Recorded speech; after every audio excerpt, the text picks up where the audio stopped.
갑니다. 34페이지.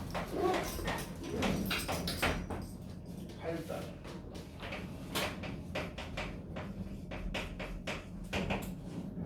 열과 우리 생활.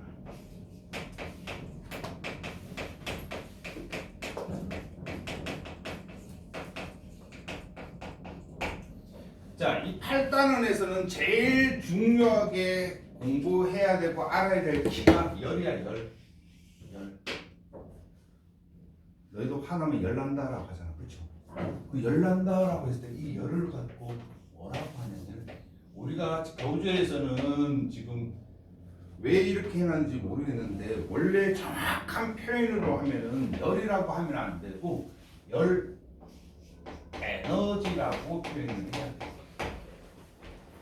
열이 아니라 원래 정확한 명칭은 열 에너지입니다. 열이 아니고 우리에서는 에너지의 종류가 상당히 많아요. 이제 중학교 3학년 올라가게 되면은 위치 에너지, 그 다음에 운동 에너지 이런 거에 대해서 공부를 할 거고 그 에너지 종류 중에 하나가 열 에너지야. 근데 우리는 그 열 에너지를 교재에서는 이 에너지란 말을 빼버리고 그냥 열이라고 표현을 하는데 그냥 여러분들이 생각할 때 열 하면은 그냥 열 에너지도 함께 포함해 가지고 들으시면 되겠습니다. 알겠죠? 그리고 우리가 동물과 에너지, 식물과 에너지 4단원, 5단원에서 다 식물과 에너지, 동물과 에너지, 식물이든 동물이든 걔네들이 살아가려면 다 에너지를 내야 된다. 그 에너지 중에서 70%를 다 열 에너지가 차지해요.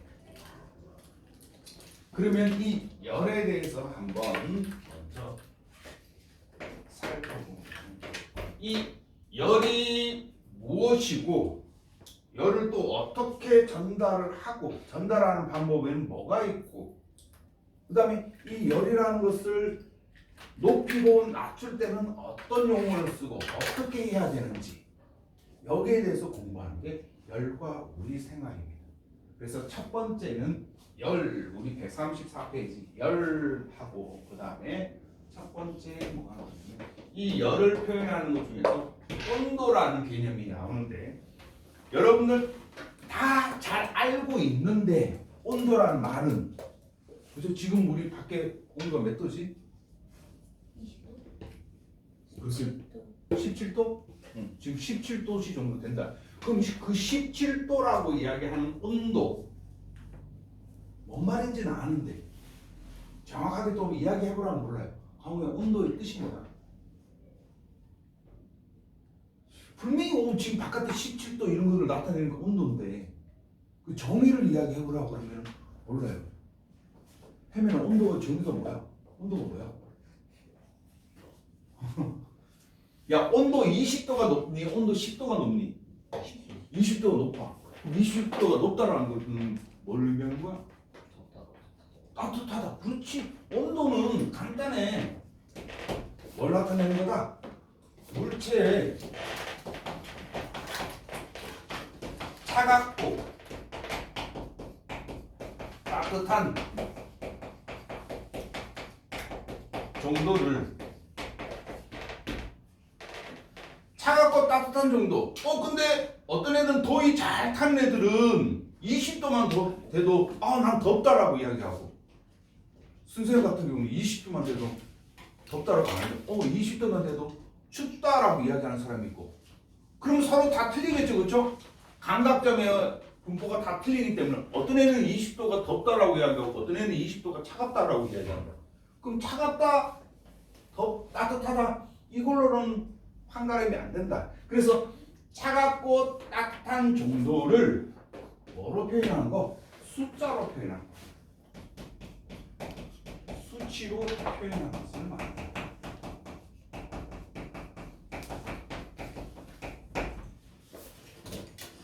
차갑다, 따뜻하다 그 정도를 수치로 숫자로 표현한 것을 온도라고 이야기하고 이 온도는 아주 정확한 표현으로 이 온도가 뭐예요? 쌤 따뜻하고 차가운 거예요. 이거는 초등학생이 대답하는 뜻이고 이제 중학생이 됐으면은 온도라고 이야기하면은 뭐라고 대답해야 되는지 살펴보자.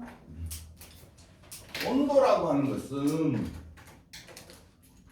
뭐하고 관련이 있냐면은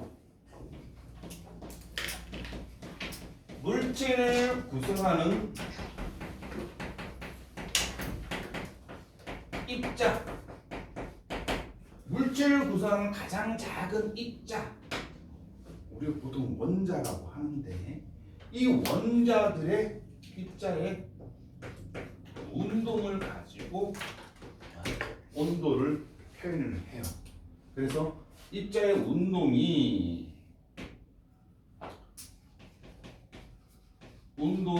활발하다. 입자하고 입자, 그 물질을 구성하는 그 작은 입자들이 철 같은, 철이라는 금속 같은 경우는 철이라는 원자가 들어있는데 그 원자들이 얼마만큼 움직이냐, 천천히 움직이냐, 엄청 활발하게 움직이냐, 그걸 나타내요. 그래서 입자의 운동이 활발하다라고 하면은 온도가 높다라고 표현을 해요. 운동이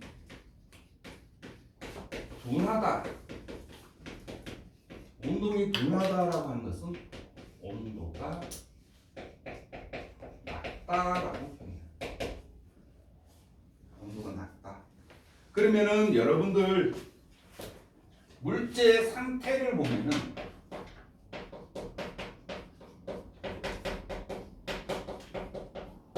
물질의 상태는 토탈 3가지로 나눠요. 어떤 거? 지구상에는 고체 아니면 액체 아니면 기체, 이 3가지밖에 없죠, 그렇죠? 이거 말고 다른 거 있니? 그거 발견하면은 여러분 노벨상 받을 수 있어요. 그러면 고체, 액체, 기체인데 기체로 갈수록 온도가 높을까 낮을까? 온도가 높겠죠, 그렇죠? 온도가 높다. 왜 기체로 갈수록 온도가 높을까? 운동이 활발하니까. 입자의 운동이 활발한데 당연하겠죠, 그렇죠? 액체에다가 온도를 높여주면은 물에다가 계속 온도를 높여주면 걔네들이 결국엔 수증기 날아가는 기체가 되잖아. 그러니까 물하고 기체하고 비교를 해보면 기체가 온도가 더 높다 이 말이에요. 그러면 액체하고 고체하고 비교하면 고체로 갈수록 온도가 어떻다? 온도가 낮다. 물을 온도를 계속 낮춰버리면 딱딱하게 얼음으로 얼어진다. 고체가 되고요. 그럼 고체로 갈수록 온도가 낮고 기체로 갈수록 온도가 높다 이렇게 된다. 되니? 그러면은 은혁아, 요 분필의 온도가 높겠니? 지금 공기가 온도가 더 높겠니? 공기요. 그쪽 공기가 온도가 더 높겠니? 안 재봐도 한다고. 왜? 공기는 기체니까, 분필은 고체니까 그렇게 된다. 그러면 여기 온도가 높다라는 것은 다른 표현으로 하면은 아까 뭐라 그랬니? 입자 운동이 활발하다. 온도가 낮다라는 것은 입자 운동이 둔하다.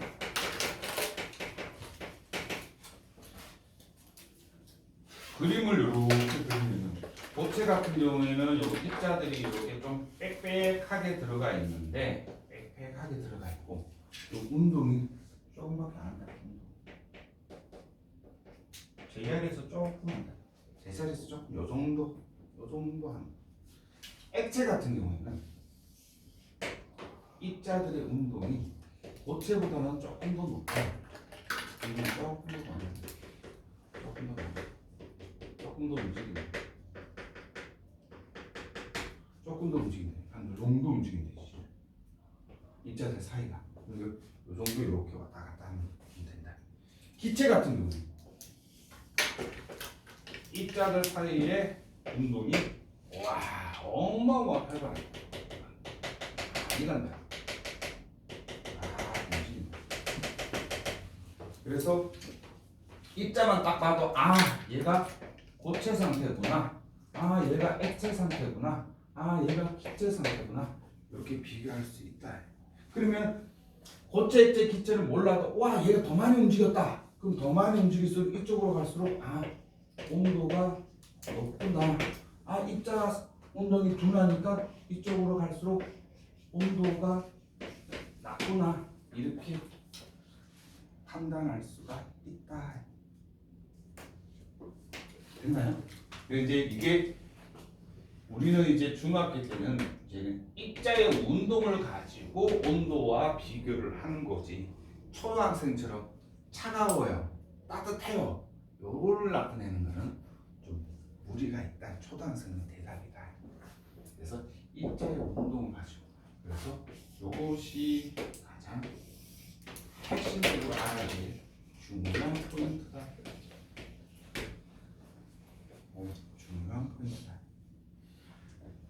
TMI를 하나 가르쳐 줄게요. 이번에는 온도의 표기 정리입니다. 그럼 온도를 숫자로 나타낸다라고 이야기를 했는데, 숫자로 나타낼 때 어떤 단위를 많이 쓰냐면은 첫 번째 가장 많이 쓰는 게, 우리가 제일 많이 쓰는 게 섭씨 온도다. 섭씨 온도. 섭씨 온도는 언제 많이 쓰는가? 우리 일상생활.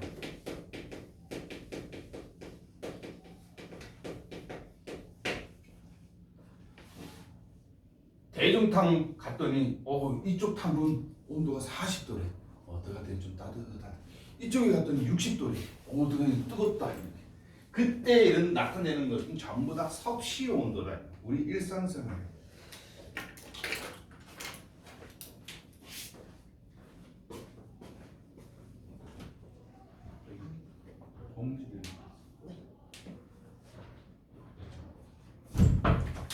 그래서 섭씨 온도는 우리 일상생활에 나타내는 거고, 이거는 주로 이제 보통 어떤 걸 하냐면 1기압 때 1기압의 온도를 이야기하는 거고, 중요한 것은 단위를 못 쓴다 하면, 단위 하면 우리가 잘 알는 도시, 요걸 쓰는 게 섭씨 온도. 제일 많이 써요. 예를 들면은 물 끓는 온도 몇 도니? 100도씨. 그렇습니다. 요거는 섭씨 온도. 물의 어느 점, 녹는 점 몇 도니? 어느 온도? 0도씨. 이렇게 나옵니다. 요거는 섭씨 온도다. 제일 많이 쓰고, 두 번째 온도를 뭘 쓰냐면은 절대 온도를 씁니다. 절대. 처음 들어보니?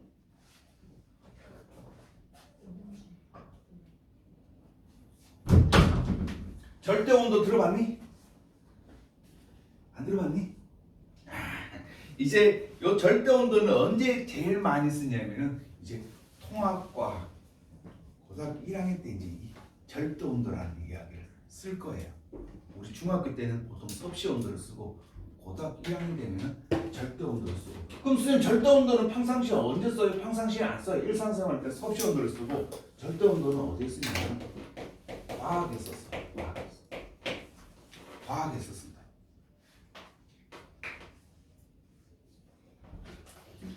과학에 씁니다. 그럼 절대 온도라고 하는 것은 누구를 기준으로 해가지고 쓰는 것을 절대 온도라고 하냐면 바로 입자의 운동과 입자의 운동과 관련되어 있는 온도를 절대 온도라고 이야기합니다. 이게 무슨 소리냐면은, 입자는 딱 얼었어. 0도씨에서 얼죠, 물은. 그럼 물은 0도씨에서 얼어. 0도씨다. 0도씨다. 고체다. 그래도 고체 상태에서도 여기 입자들이 조금씩 움직인다고 했죠.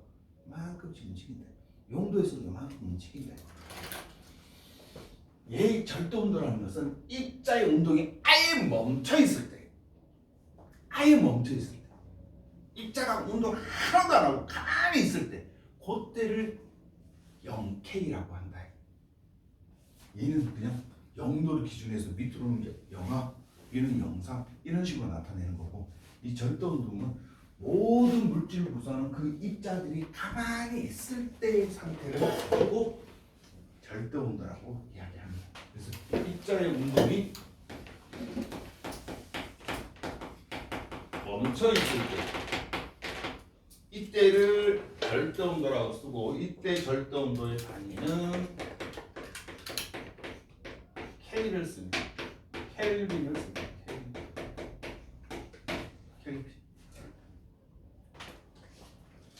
켈빈을 씁니다. 켈빈. 됐니? 그러면 입자의 운동이 멈춰 있을 때 0켈빈은 우리 섭씨 온도로 따지면은 얼마 정도 될까? 입자가 완전히 멈춰 있을 때를 0켈빈이라 그러는데 절대 온도로 나타내면 0켈빈이고, 이걸 섭씨 온도로 바꾸면은 몇 도 정도 될까? 영하 273도씨 정도 돼. 영하 273도씨. 그러면은 요거를 만약에 예를 들면은 물에 끓는 온도, 섭씨 온도로 나타내면은 100도씨였는데 절대 온도로 나타내면은 어떻게 된다? 여기다가 플러스 273을 해주면, 예를 들어서 373도씨 켈빈이 도시로 바꿀 수가 있다.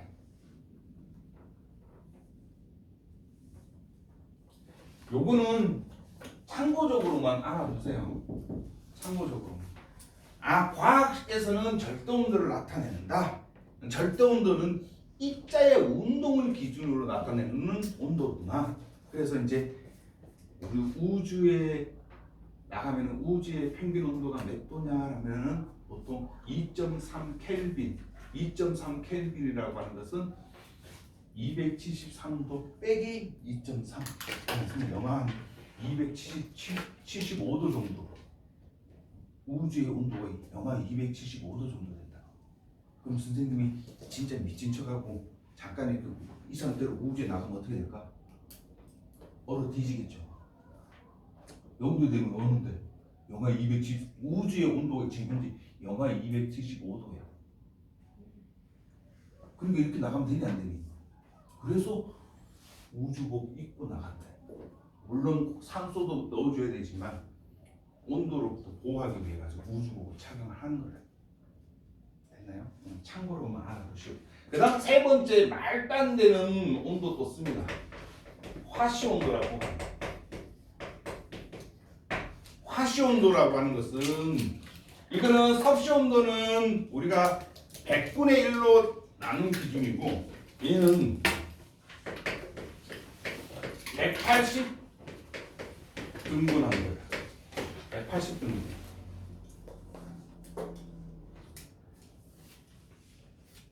깝친다고. 어디서 주냐면 미국에서. 야, 우리는 일상생활 온도를 100도시라면 즉 0도시에서 100도, 0도시 영하 100도 이런 식으로 나타내는 100등분해가 나타내는 것을 섭씨 온도라고 하는데, 얘는 더 세분화했다. 화씨 온도로 나타냈다. 안 쓴다. 안 써. 그러면 우리는 주로 이제 뭘 쓰냐면은 요 두 개를 쓰는데, 평상시나 섭씨 온도, 이제 통합과학 들어가면은 절대 온도를 쓰기 때문에 참고적으로 절대 온도는 지금 이렇게 적어둔 거예요. 됐나요? 여기 열. 됐다.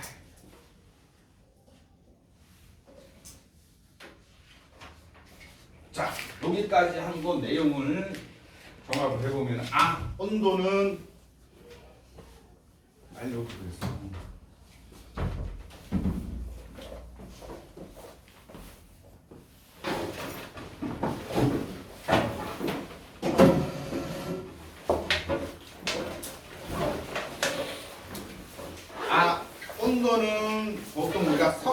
온도를 나타내는구나라고만 알고 있으면 되고, 온도가 높다라는 것은 입자 사이의 운동이 활발하다. 아, 온도가 낮다라는 것은 입자 사이의 운동이 둔하다. 이렇게 됩니다.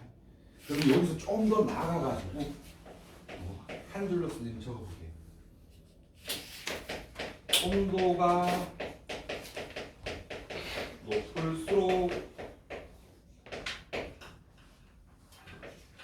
입자의 운동이 활발해지고,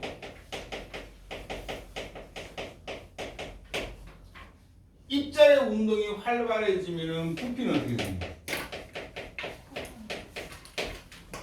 부피는 커지겠니 작아지겠니? 입자의 운동이 활발하면, 막 활발하면 부피가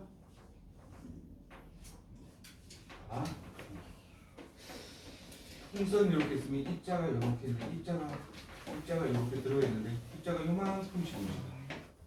요만큼씩. 근데 이제는 입자가 되게 활발하게 움직여. 이만큼 이렇게 움직여. 이만큼 막 움직이면 이 풍선 벽을 막 밀어내니까 풍선이 어떻게 되냐? 이만큼 커지겠죠, 그렇죠? 그럼 어떻게 돼? 부피는 커진다. 그러면 온도가 올라가면은 부피는 커진다. 이거 뒤에 가면 이제 배우겠지만 이것을 열 받으면 팽창한다. 그래서 열팽창이라고. 열 받으면 부피가 커져. 그래서 대표적인 게 에펠탑. 여름에는 높이가 더 길어져. 늘어나가. 철이 늘어나가죠.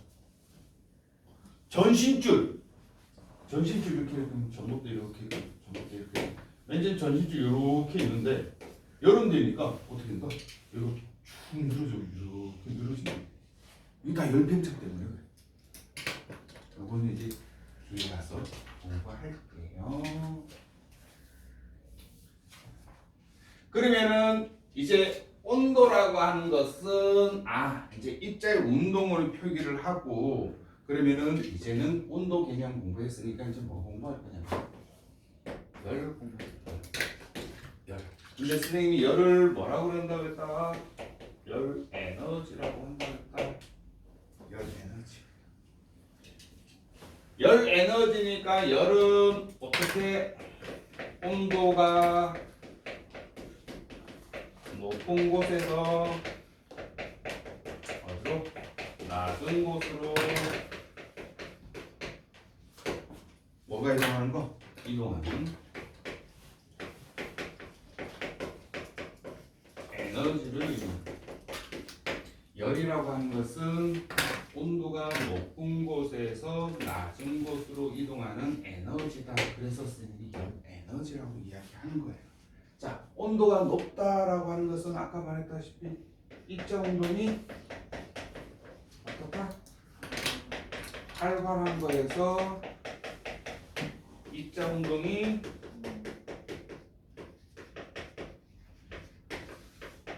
둔해지는 곳 쪽으로 이동하는 것을 열이라고 한다. 시험 문제 제일 잘 나오는 거는 요 열 개념을 알았으면은 이제 어떤 개념을 하냐면은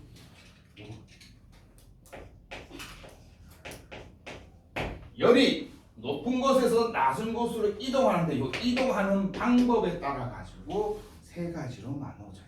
그래서 열의 이동 방법에 대해서는 학교 시험 문제 무조건 한 문제 출제가 됩니다. 학교 시험은 무조건 이 부분에서 시험 문제가 나와요. 100%라고. 100% 나옵니다.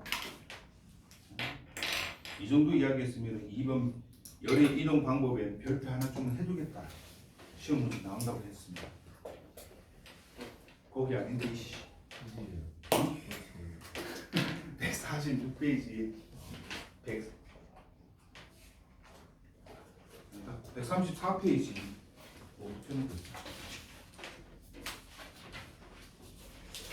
134 134페이지에 보면은 이 B 열의 이동에서 2번 보면은 열의 이동 방법 그게 시험 문제 잘 나온다고. 거기서 그래 별표 하나 좀 쳤더라고. 그래야지 시험 공부할 다 볼 거 아니야. 중요하다니까. 시험 문제 나온다니까. 자, 열의 이동 방법은 토탈 3가지가 있는데 전도, 대류, 복사 이렇게 3가지로 나누죠.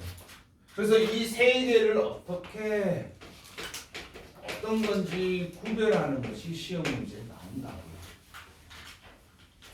그러면 첫 번째 살펴보면 첫 번째 전도. 여기서 교회 다니는 애 있나?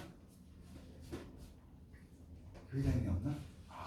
선생님만 크리스찬인데 지금 여기 때문에 교회를 못 나가고 있는데 선생님 원래 여기 아니고 학교에 있을 때 매일 꼬박꼬박 일요일마다 교회 갔었는데 교회에서 새로운 교회 안 다니는 친구를 교회로 데리고 오는 것을 여기에서도 전도라고 이야기해요.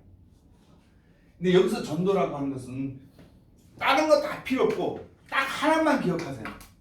뭐냐? 전도는 어디서 이루어지는 거다? 고체에서 열 이동하는 것은 전부 다 그냥 전도다 이렇게 됩니다. 끝! 더 이상 공부할 것도 없어. 가장 쉽게 하는 방법이야.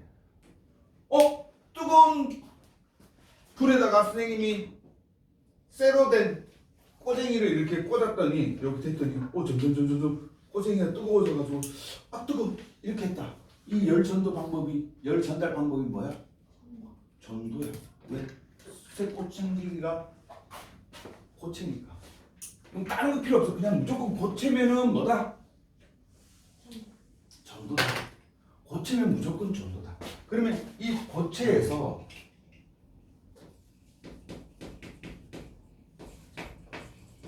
이웃한 입자로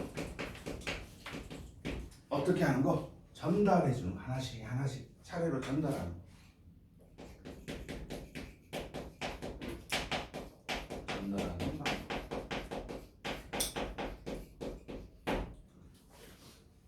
이게 열 전달 방법에서 첫 번째로 전도예요. 전도. 그러니까 열을 전달하는 것은 입자 운동이 활발한 데서 둔항도 쪽으로 가는데 입자가 이렇게 옆에 있는 애한테 이렇게 흔들어 가지고 너도 흔들어줘 이렇게 전달하는 거. 그거를 전도라고 하죠. 이 전도는 딴 거 없어요. 뭐만 기억하라고? 고체만 기억하고. 됐니? 어려운 거 없죠? 그러면 여기서 이웃한 입자로 전달하는 건데 어떻게 차례대로 차례 전달한다.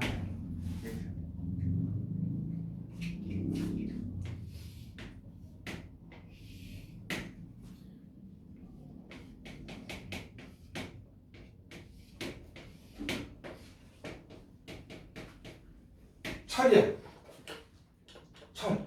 철 딱 안 봐도 철이니까 고체니까 얘는 열 전달 방법이 무조건 전도다 이렇게 하면 된다. 다른 거 알 필요도 없다.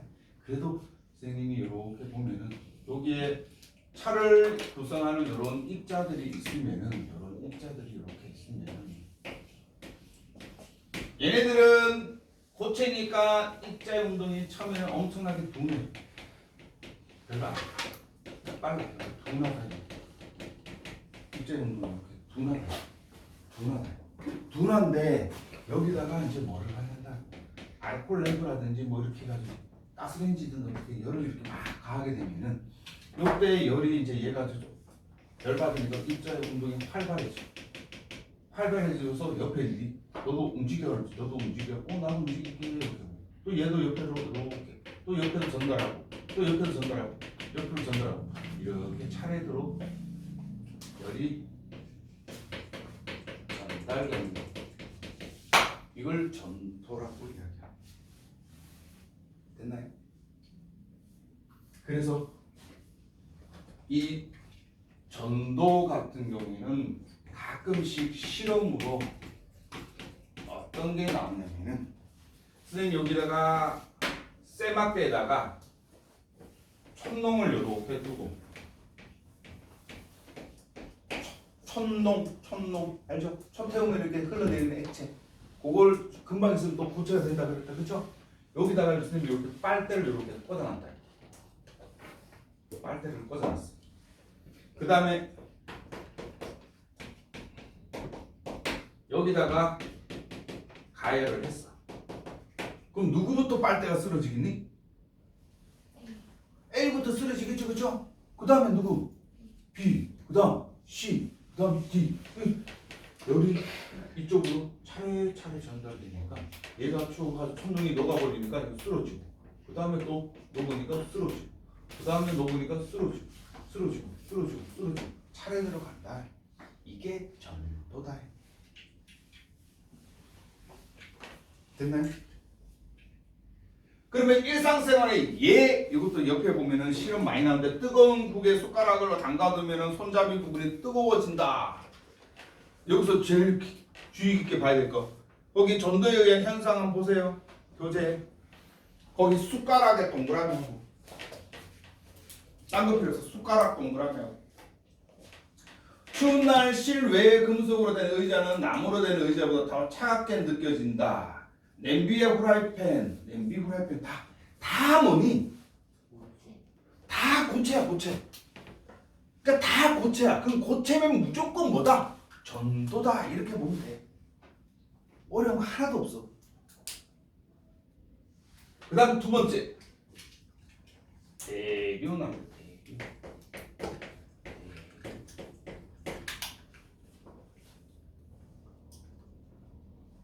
류자가 무슨 류자일까? 기류. 어? 바람. 바람 그 바람 기류할 때 그때 이 류자를 쓴다. 그래 류자가 한자로 무슨 류자일까? 기류할 때 류자라고. 강우야 무슨 류자? 흐를류. 흐를 류자야. 흐를 류자. 흐른다 이 뜻이야. 그래서 유속이 빠르다 하면은 흐름이 빠르다 이렇게 돼. 그 기류라고 하는 것은 기때 기자가 무슨 기자? 기체할 때 기자. 이게 기체의 흐름을 기류라고 한다. 대류다. 크게 흐른다 이 뜻이야. 그럼 딱 하나만 안 되네. 왜 선생님이 이 류자를 자꾸 강조하냐면 이 류자가 흐를 류자인데 누가 흐르겠니? 고체가 흐르겠니? 그럼 누가 흐르겠니? 흐르는 건 누구밖에 없어. 누구밖에 없니? 액체만 흐르니? 기체도 흐르잖아. 공기도 흐르잖아. 야, 공기가 안 흐르면 바람이란 말 자체가 없어요. 바람이 공기가 흐르는 거를 바람이라고 해. 그럼 공기도 흐른다. 그럼 액체, 누구? 기체. 끝. 액체하고 기체가 열을 전달하면 무조건 대류. 고체면 전도. 구별할 수 있겠죠? 물이 뜨거워져 가지고 뜨거운 게 위로 올라가고 차가운 물이 아래로 갔다. 열 전달 방법이 뭐야? 대류야. 물 나왔으니까.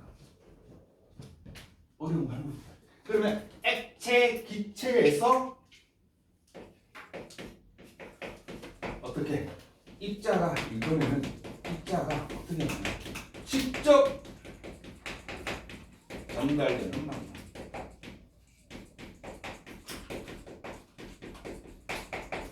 얘네는 액체와 기체는 얘는 옆에 거 흔들어 주는 거고 옆에 거 야 흔들어 옆에 거 흔들어 내가 흔들어 받았으면 똑같이 옆에 거 흔들고 옆에 거 흔들어 받았으면 또 옆에 거 흔들고 옆에 거 흔드는 건데 얘는 직접 가가지고 얘를 흔드는 거야.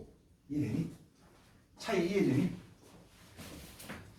입자들이 있으면 내가 이렇게 전도는 이렇게 해놓고 옆에 있는 거 얘 흔들고 그럼 얘는 또 흔들어 받았으면 또 옆에 거 흔들고 옆에 거 흔들고 옆에 거 흔들어가지고 얘가 이제 흔들린다.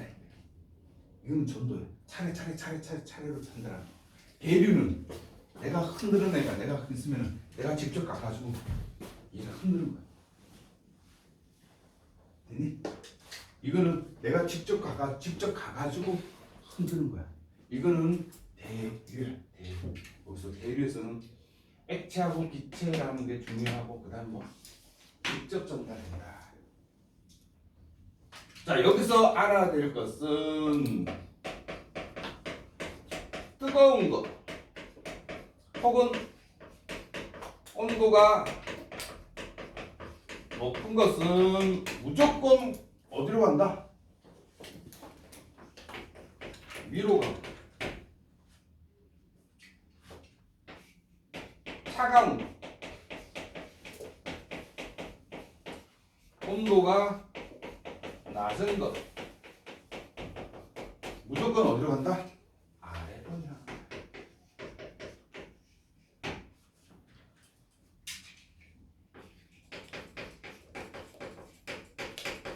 뜨거운 공기는 위로 가고 차가운 공기는 아래로 향한다. 이해되죠? 이건 질량하고도 관계가 있습니다. 뜨거운 공기는 위로 간다. 뜨거운 공기는 질량이 가벼울까 무거울까? 질량이 클까 작을까? 작겠죠, 그렇죠? 왜? 입자들 사이에 운동이 활발하니까 입자가 몇 개 안 들어가 있을 거야. 요 공간에 입자들이 막 활발하게 막 이렇게 다니니까. 그러니까 입자들이 몇 개 없으니까 질량이 어떻다? 작다. 질량이 작으니까 어떻게? 위로 간다. 쉽게 말하면 뜬다 이 말이야. 우리 밀도에 공부했으니까. 그러면 온도가 낮은 것은 차가운 공기는 아래로 간다. 운여가 조금 어디? 에어컨이 뭐 하는 거니? 야, 에어컨이 뭐 무슨 장치니? 공기를 시원하게 차갑게 해주는 장치다, 그쵸? 그럼 시원하게 해주는 저 에어컨은 왜 저쪽에 설치할까? 왜 위에 설치할까? 바닥에 설치 안 하고. 여러분 스탠드 선생님 집도 에어컨 스탠드예요. 저는 벽걸이 아니고 그냥 스탠드 이렇게 있어요. 에어컨 이렇게. 자, 바람이 다 위에서 간다. 아래 아니고. 왜 위에 있거나 안에 뜨거운 공기가 모여있어서. 아? 비슷했다. 뜨거운 공기가 모여있어. 어디에? 바닥 쪽. 에이! 방금 얘기했지. 뜨거운 공기가 어디로 간다고? 위로 가. 뜨거운 공기가 위에 있어. 그럼 뜨거운 공기를 빨리 식혀줘야 될 거 아니야. 그치? 그러니까 어디에다가 위에다가 설치하는 거야. 이 차가운 공기가 여기서 시원한 공기가 위로 나와야지. 위에 여기 있는 뜨거운 공기가 빨리 식어질 거 아니야. 그래서 어떻게? 냉방기는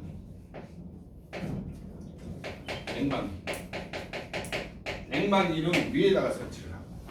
그러면 이제는 반대로 따뜻한 난로 같은 경우는 난로 여기 위에다 설치하는 거 봤니? 난로도 대부분 바닥에 있어요. 왜 바닥에 있니? 차가운 공기는 아래쪽에 있으니까. 이 아래쪽에 있는 차가운 공기를 빨리 대표해줘야 된다. 그래서 난방기는 어디다가? 아래쪽에 설치한다. 되니? 이것도 참고적으로 알아두세요. 세 번째, 복사. 이제 더 이상 할 게 없는데 고체는 전도고 액체 기체는 대류인데 그럼 복사는 누구야? 복사는 누굴까? 했잖아. 고체는 전도고 액체 기체는 흐르는 것들은 다 대류고. 그럼 복사는 누구야? 복사는 간단해. 물체가 없다라는 거야. 물체가 아무것도 없는 거. 그럼 무슨 상태니? 물체가 아무것도 없는 거야. 물체가 아무것도 없는 상태를 우리는 무슨 상태라고 그러니? 진공 상태겠지. 진공 상태에서 어떻게 자가 열을 따라하는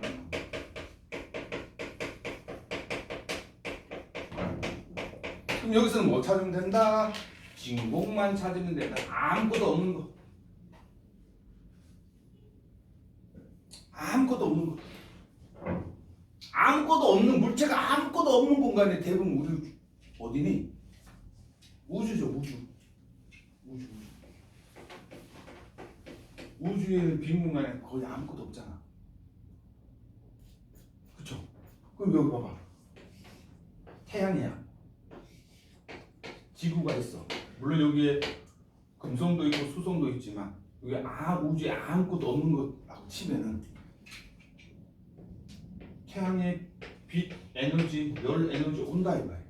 태양 에너지 와, 이거 좋아. 누가 전달해 주니?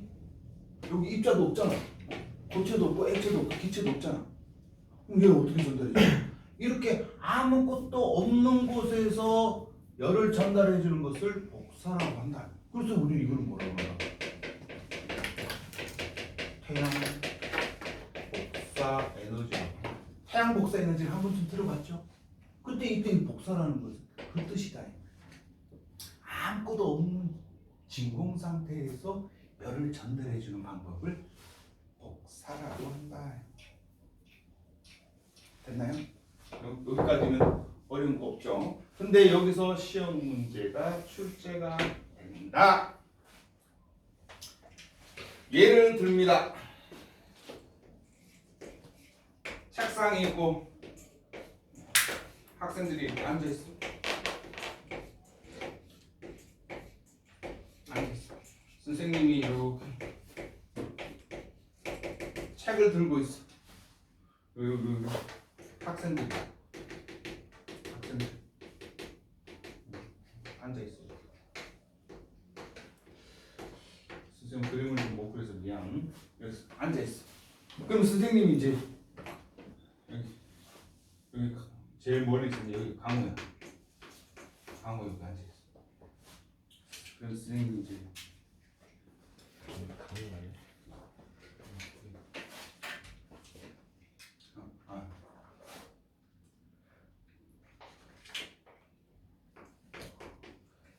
아니 곤 하니까 곤광 이렇게 되니까 합쳐가서 무슨 광 이렇게 써. 강화대 선생님이 책을 전달해 준다. 이때 책이 뭐라고 표현하냐면 열 에너지라고 비교를 하고 선생님이 사람을 뭐라고 그러냐면은 입자라고 합니다. 전도 방법은 그냥 전달 좀 해줘. 강화대 좀 전달해 줘. 요렇게 가는 거는 전도다. 되니? 이렇게 책 이렇게 가. 얘가 이렇게 전달해줘. 얘가 이렇게 전달해줘. 이렇게 전달해줘. 이렇게 받는 것을 전도라고 이야기한다. 되니? 그러면은 내가 직접 선생님 직접 강화대 직접 가가지고 책을 전달해 주는 거 이걸 뭐라고 한다? 예유라고 한다. 직접 가는. 이렇게 선생님 직접 가가지고 받아오는 거는 뭐라고 한다? 예유라고 한다. 그러면 선생님 그러면 복사는 뭐예요? 복사는 이 책을 어떻게 내가 이렇게 선생님이 이렇게 직접 이렇게 들고 이렇게 책을 이제 들고 가는 게 아니고 복사 같은 경우에는 어떻게 하냐면 아예 내가 책을 집어 던져버릴게. 하다 강호 이렇게 직접 이렇게 줘버린다. 이거는 복사라고 한다. 중간에 누가 과정을 안 거친다. 그래가지고 이렇게 자, 하다 이게 복사다. 복사. 이렇게 가는 거는 복사다. 요 그림이 시험 문제에 나올 수도 있고 시험 문제에 제일 잘 나오는 그림은 뭐냐면은 캠핑 가가지고 선생님 이렇게 모닥불을 이렇게 피워놓고 여기다가 이제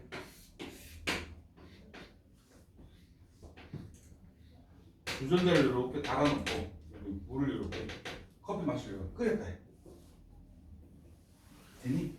그리고 선생님이 지켜보고 있다. 지켜보고 있는데 나무 토막이 자꾸 쓰러져가지고 긴 철사 막대를 가지고 이렇게 찢겨가지고 이렇게 계속 이렇게 덮고 있다. 그러면은 선생님이 이렇게 하다 보니까 선생님 집게가 따뜻해져. 그럼 이건 무슨 열전자 방법이 뭐야? 그렇지, 이건 전도야. 여기 주전자에 물이 이렇게 막 팔팔팔 끓어오면서 뜨거운 거 위로 가고 차가운 거 아래로 가고 막 팔팔팔 끓어. 이건 뭐야? 이건 대기야. 그럼 선생님 옆에 선생님 아들내미 이렇게 서가지고 여기 모닥불 이렇게 쬐고 있어. 모닥불 이렇게 쬐니까 따뜻하다. 이건 뭐야? 이건 목사야. 되니? 구별할 수 있겠죠? 이게 이제 시험 문제 잘 나오는 거다. 그래서 여러분들 135페이지 1, 2, 3, 4, 5, 6번까지 문제를 풀어주시고 그 다음에 좋은 내용은 빨리 쌤 지울 거니까 찍을 사람들은 찍어주시고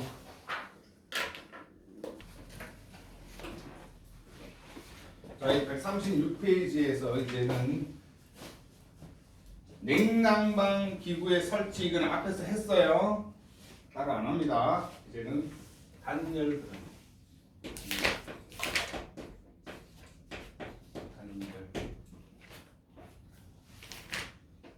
단열 말 그대로 단자가 무슨 단자니? 단자. 강훈 너랑 쌤이랑 이제 단자하자. 할 때 그렇지 끈을 단자야 단자. 끈을 단자. 그러면 열을 어떻게 한다? 끊어버린다 이 뜻이야. 그러면 단열이라고 하는 것은 어떤 물체와 물체 뭐가 이동하는 거? 그렇지. 물체 사이에 열이 이동하지 못하게. 열이 이동하지 못하게. 아까 열이 이동하는 방법 뭐뭐 있었니? 방금 읽어보세요. 세 가지. 뭐? 대류, 대류, 전도, 전도, 대결, 복사 복사. 이렇게 했었죠. 요 세 가지를 다 차단시키는 게 단열입니다. 단열. 그래서 단열에서는 시험 문제 나오는 거 크게 없어요. 뭐냐? 단열이 좋으려면 온도 변화가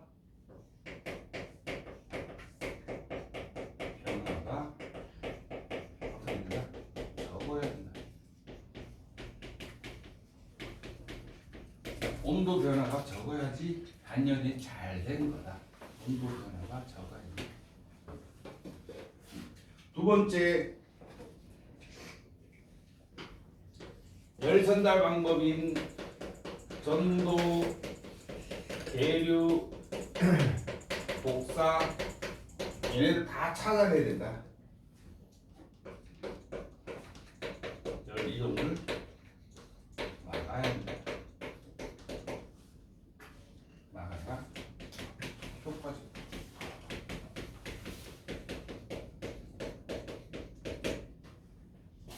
어려운 거 하나도 없습니다.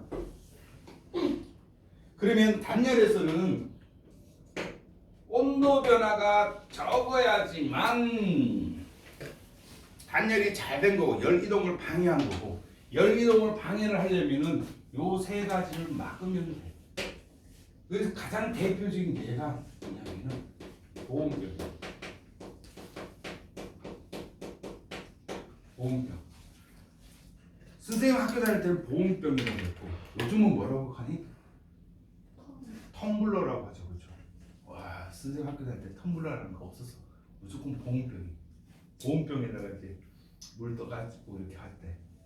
근데 지금 텀블러의 구조를 살펴보면 이렇게 상겨가지고 이렇게 해가지고 플라스틱 이렇게 막혀가지고 이렇게 보온병이 이렇게 되어 있으면 여기에 공기층이 하나 이렇게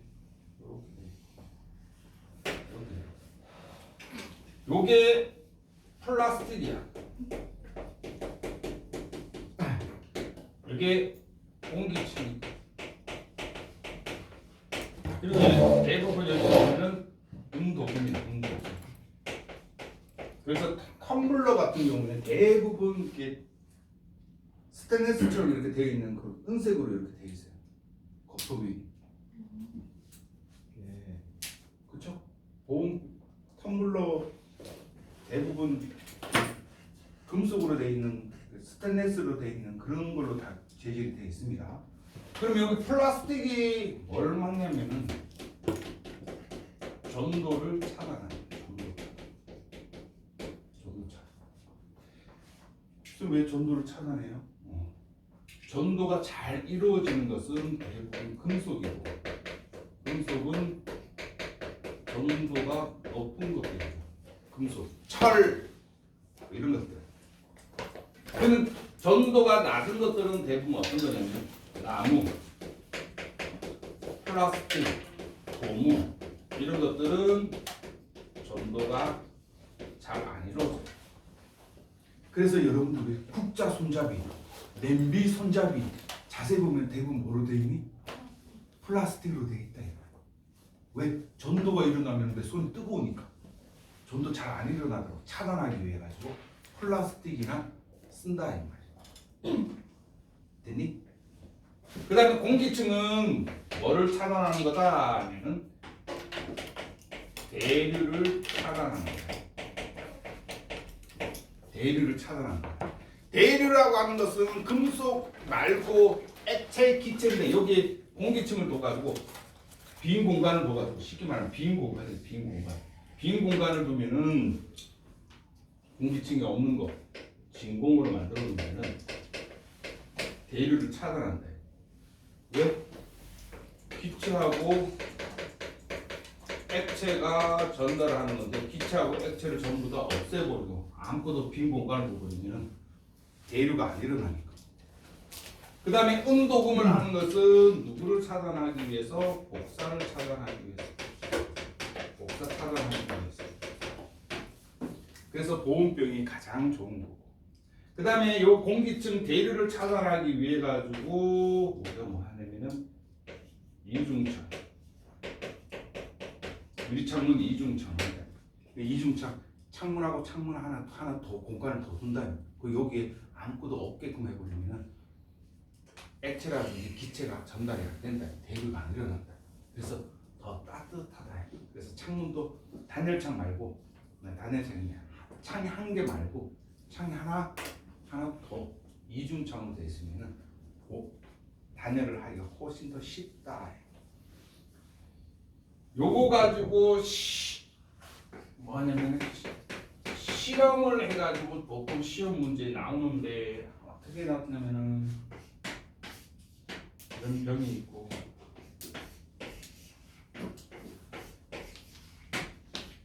똑같은 병이에요. 똑같은 병에다가 똑같이 물을 담았어. A 있고 B 있고 C 있고 D가 있어. 똑같은 물을 담아가지고 이게 만약에 온도가 80도다. 80도 물짜리를 이렇게 다 담았다. 근데 여기는 뭘로 막았냐면은 헝겊으로 감쌌어. 헝겊. 여기는 알루미늄 호일을 했고, 그 다음 또 뭐 있지? 알루미늄 말고 뭐 있어?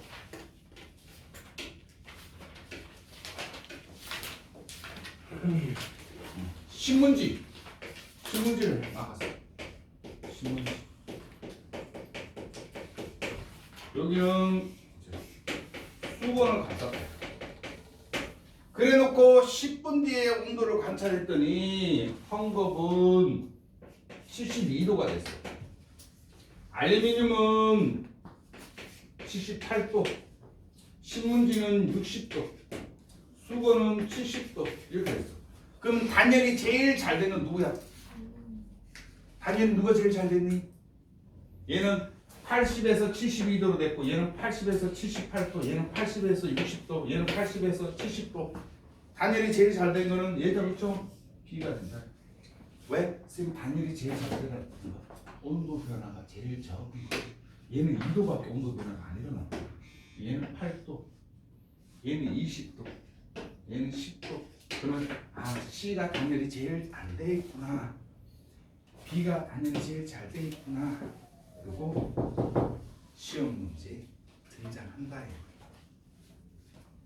됐나요? 이거는 시험 문제 나오면은 땡큐, 보너스 이렇게 된다. 네 번째 이제 136페이지 열평형.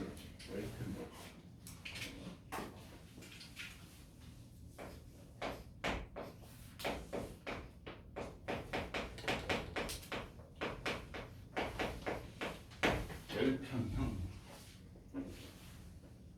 자, 열평형이라고 하는 것은 열 에너지가 이동을 해가지고 어떻게 된다? 평형을 맞춘다. 온도가 같아진다. 이 뜻입니다. 되게 간단해요. 열평형이라고 하는 것은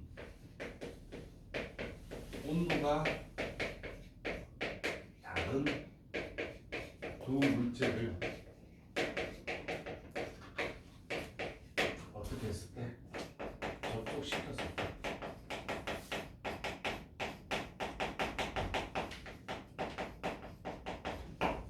온도가 어떻게 되는 거? 온도가 같아진다. 온도가 같아진다. 온도가 같아지니까 어떻게 된다? 평형을 이룬다. 쌤, 그럼 평형을 이루는데 그럼 열은 어디서 어떻게 움직일까요? 라고 하면은 어떻게 움직이니? 당연하겠죠. 그렇죠? 온도가 높은 곳에서 어디로 가겠니? 온도가 낮은 곳으로 간다. 온도가 높은 곳에서 온도가 낮은 곳으로 간다. 당연한 거 이야기하고 있다.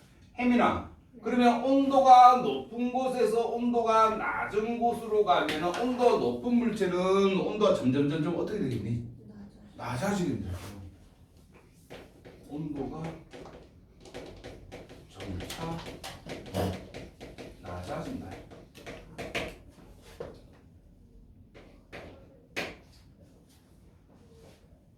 온도가 낮은 물질은 점차 온도가 어떻게 되겠니? 문제는 온도가 낮은 것들은 점차 온도가 어떻게 되겠니? 올라간다.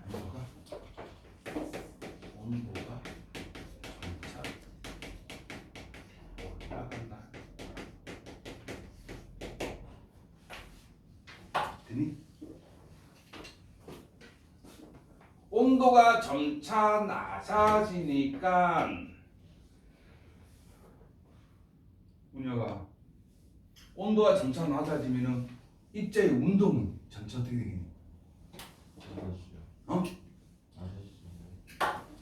입자의 운동이 낮아진다고? 아니 그러니까 줄어들어요. 운동이 줄어든다? 그렇지. 운동이 어떻게 된다? 둔해진다. 그러면 온도가 점차 올라간다 그러니까 입자의 운동이 어떻게 된다? 운동이 활발해진다. 이렇게 된다. 이거는 시험 문제에 한 문제는 꼭 출제가 됩니다. 이 열평형도 알아두세요. 중요합니다. 그러면은 여기서 온도 차가 클수록 두 물체의 온도 차이가 클수록 이동하는 열은 많겠니 적겠니? 이동하는 열이 많다. 우리가 이제 조금 더 배울 건데 여기 이동하는 열, 다시 말해 이동하는 열 에너지, 이거를 얼마만큼 많이 이동했냐 이걸 나타내는 게 열의 양, 열량이라고 표현한다. 열량. 그러면 시험 문제는 어떻게 출제가 되냐면 이렇게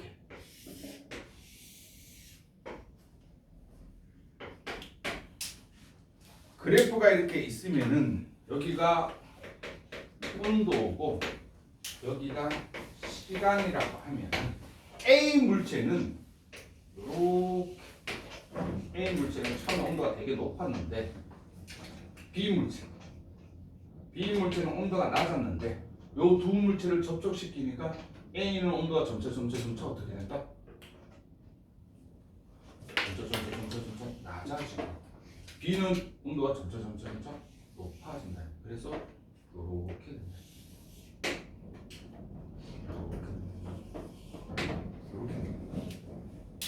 근데 여기서 선생님 구체적으로 온도를 적으면은 A가 만약에 80도라고 하고 B가 만약에 20도라고 하면은 그러면 80도에서 온도가 점차 내려가고 얘는 20도에서 온도가 점차 올라간다.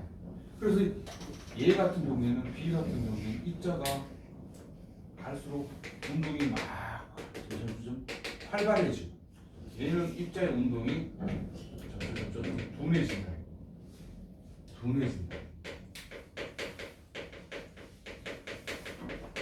얘는 활발해진다. 요 구간, 온도가 똑같아지는 요 구간을 우리가 뭐라 그런다? 열평형이라고 한다. 요거를 열평형 상태라고 한다. 열평형 상태라고 한다. 근데 여기서 주의할 점.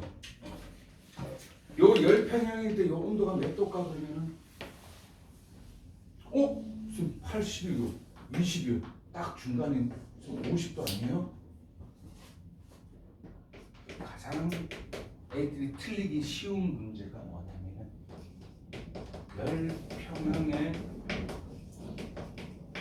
온도는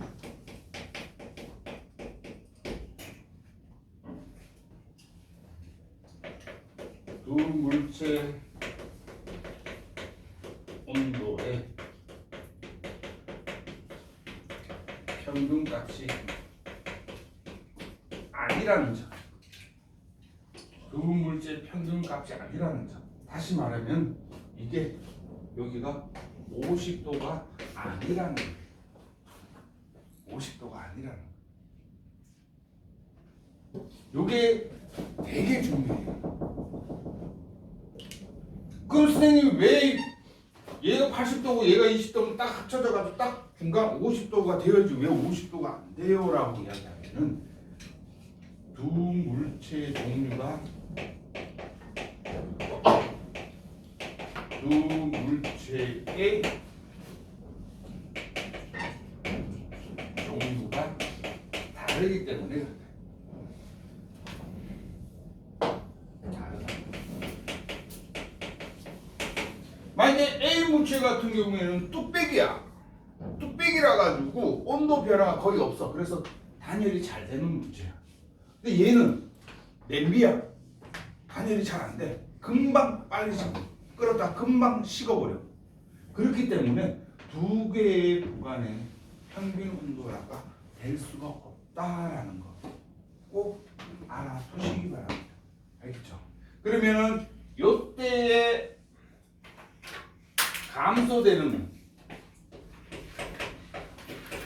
감소되는 열량하고 요때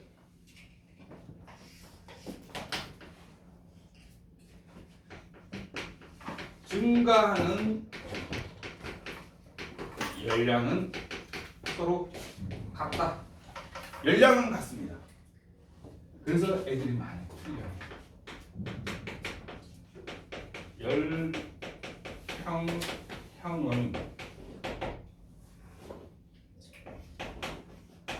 증가한 열량과 감소한 열량은 서로 어떻다? 같다라는 게 되게 중요합니다. 선생님들 자꾸 열량 하는데 열량이 뭐예요? 열 에너지를 얼마만큼 받았냐, 얼마만큼 줄어들었냐, 그 양을 열량이라고 하고, 이 열량을 요 뒷부분에 가서 이제 공부를 할 거예요. 그러면 이 열평형 상태에서 대표적인 예가 뭐가 있을까? 열평형 예. 이따가 쉬는 시간 세수 안 하면 혼나. 이따가 세수해. 알았지?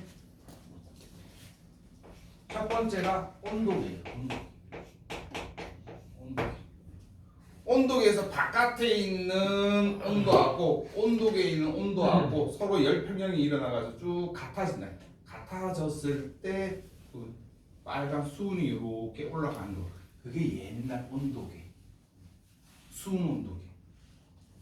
여기 뭐야? 자선 냄비 할 때 보면 이렇게 온도계 이렇게 그림 그려져 있는데 저거죠. 그 온도계. 그걸 이야기하는 거. 그 다음에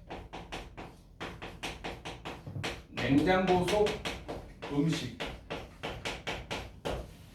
이제 먹고 남은 음식을 냉장고에 넣는데 냉장고에 넣으면은 그 냉장고에 들어가는 온도는 음식 집어넣으면 그 음식은 열을 빼앗겨가지고 어떻게 열을 빼앗겨가지고 열량이 감소되고 냉장고는 다시 열을 올려가지고 냉장고 온도에 안에 온도가 올라가게 된다. 그런데 냉매 가서 계속 나와가지고 다시 냉장고가 차가워지는 거다. 됐나요? 이거는 뭐 말 안 해도 뭐 잘 알겠죠. 그렇죠. 따뜻한 물에 뭐 이제 한약 데우기 이런 것도 다 거기에 내야 해당이 되죠. 그래서 여러분들 교재 136페이지 거기 2번 보면은 열평형 상태의 이용 나오는 거 보고 한번 읽어보시고 그 중간에 그 표 있죠? 이거 그림 이 그림은 잘 나오니까 여기다가 별표 하나 해두세요. 시험 문제 잘 나와요.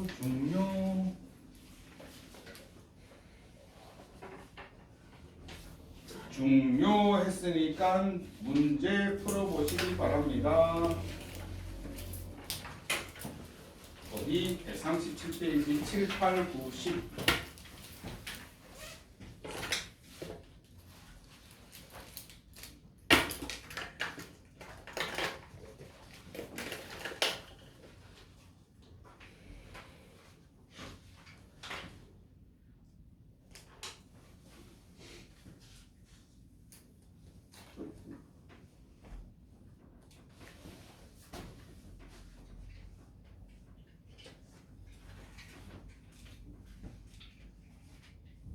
7, 8, 9, 10